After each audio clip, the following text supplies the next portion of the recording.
So you're in the finance office about to do paperwork on your new vehicle, and the next thing you know, you're in the middle of a high-pressure sales pitch being asked to buy that extended warranty. Well, today we're going to give you the information that you need to make a good decision on whether or not to buy that extended warranty. This is Mike Johnson, and this is your Automotive Tip of the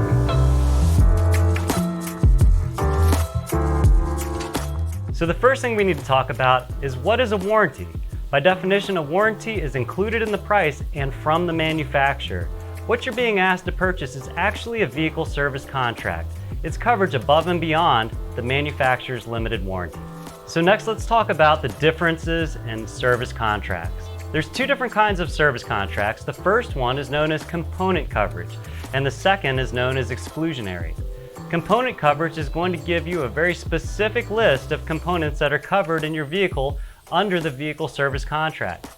The only problem with this is there's a lot of parts in your vehicle, and even though it looks like there's a lot of parts listed, they will hold you to the letter of the law of components that are listed on your service contract.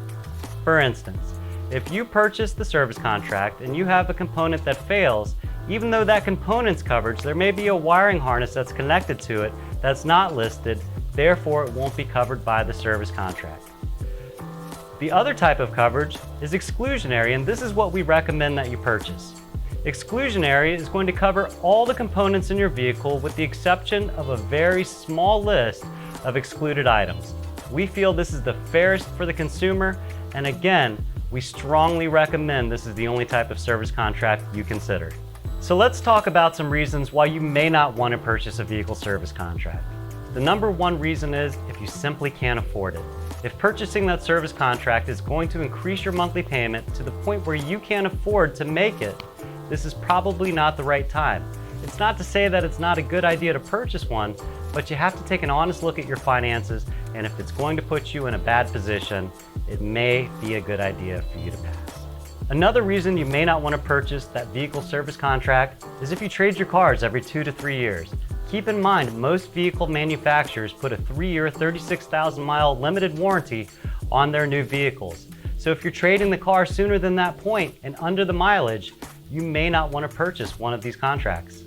Another reason why you may consider not purchasing that vehicle service contract is if you intend to modify your vehicle to perform outside of the manufacturer's intended use.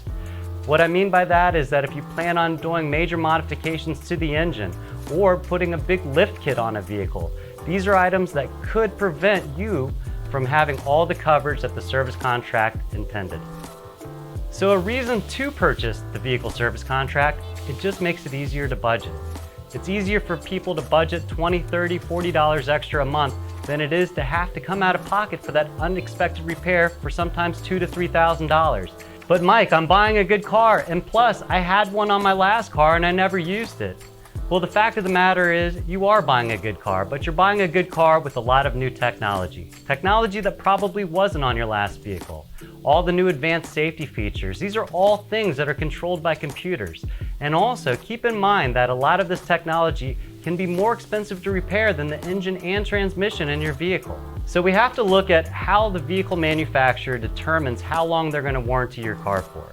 They're looking at risk. They're looking at when it's probable versus possible for one of these components to fail in your vehicle.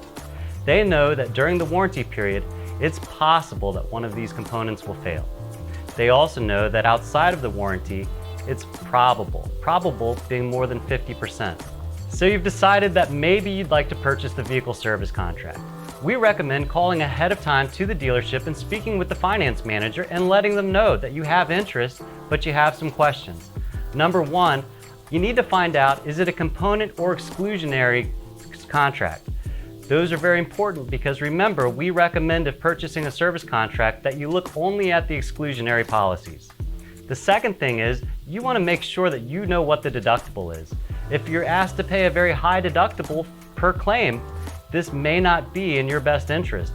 You want to look for either a $0 or very low deductible, and just keep in mind, just like everything in a dealership, these are all things that you can negotiate. So ultimately, the decision to purchase a vehicle service contract is going to be entirely up to you. There's definitely benefits to purchasing one, but there's also some very compelling reasons not to purchase one. but hopefully we've given you the information that you need to make a better educated decision the next time you're sitting in the finance office being asked to buy that extended warranty. So if you have any questions, be sure to leave us a comment. We'll make sure we get back to you. And if you know anybody else looking for a vehicle that could benefit from this, feel free to share, but don't forget to like, subscribe, and comment.